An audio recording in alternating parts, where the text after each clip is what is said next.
Hello guys and welcome back to the channel and to another review. Today I'm going to talk about one I watched last week, one which I've been wanting to see for ages since everyone in the US started talking about it. We have to wait so long. It was really aggravating. Half of the lists that are up for Oscars for Best Picture haven't even got here yet, and I'm having to pay in some cases money to stream these on American sites because by the time we get it the flipping Oscars will be over. It's ridiculous. So The Holdovers, I actually did get to see this in the cinema, but it was a long wait. So this is a movie set in the 70s. Hang on, it scores an 8 on IMDb out of 10.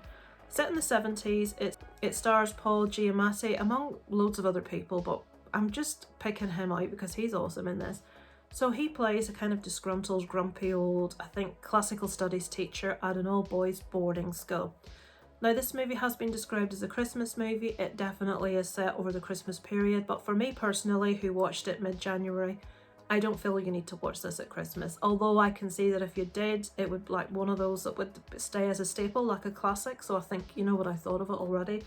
So we follow a couple of characters. It's Christmas time. Students usually go home, but in this case, there have been a few students that haven't been able to go home for one reason or another.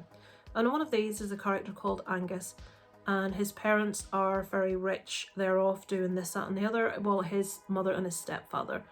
And it's very clear they don't really have time for their son, and they see him as disruptive, and they've just put him here out of the way, just deal with him while we go skiing or whatever else. So he is a bit of a smart ass. He is a bit disruptive in school. He's very, very intelligent, very bright, but he is disruptive and he is a bit of a troublemaker. So the old professor, he has to stay behind, and he is tasked with supervising any of the children that have had to stay over as holdovers over that Christmas period, and that's what the movie is about. Also, there is a lady called Mary Lamb. Now she is like, I suppose, a dinner lady. She cooks the food and she is there as well over the Christmas period, and what the main thing we know about her is she has recently lost her son in Vietnam, so it's set during that time period.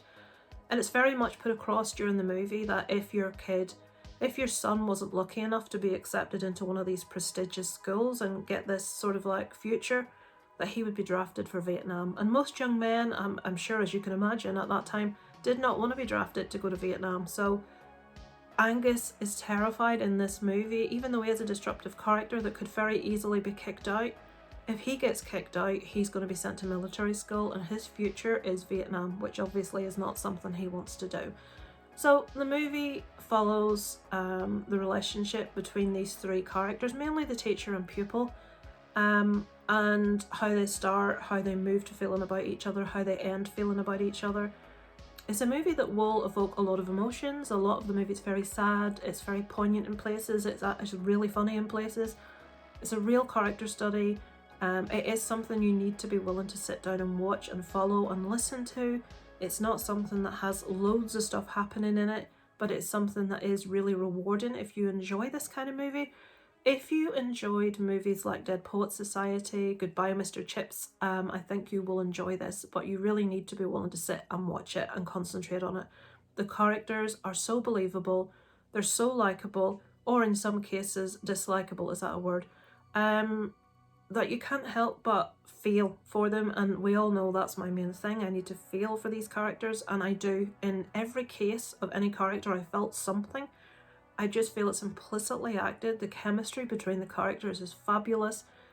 It felt like we were watching a real father-son relationship, even though these characters obviously aren't related at all, and if anything, they really, really dislike each other at the start of this movie.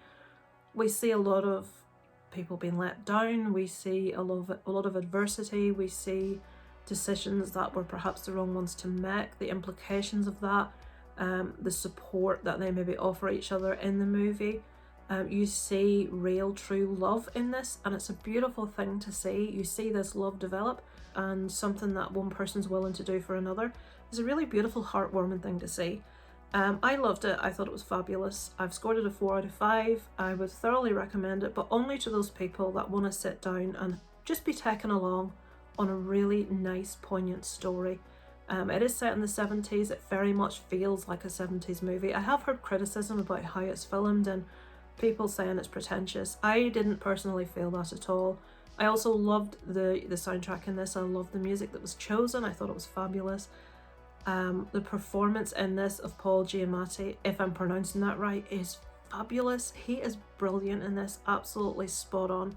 And I would thoroughly recommend it to any of you guys to check out. So it's a big thumbs up from me for the Holdovers. Have you seen it yet? Let me know down in the comments if you have and what you thought, or is it something that you fancy watching? Thanks so much for watching, guys. I look forward to speaking to you next time. Over and out from Lisa Loves.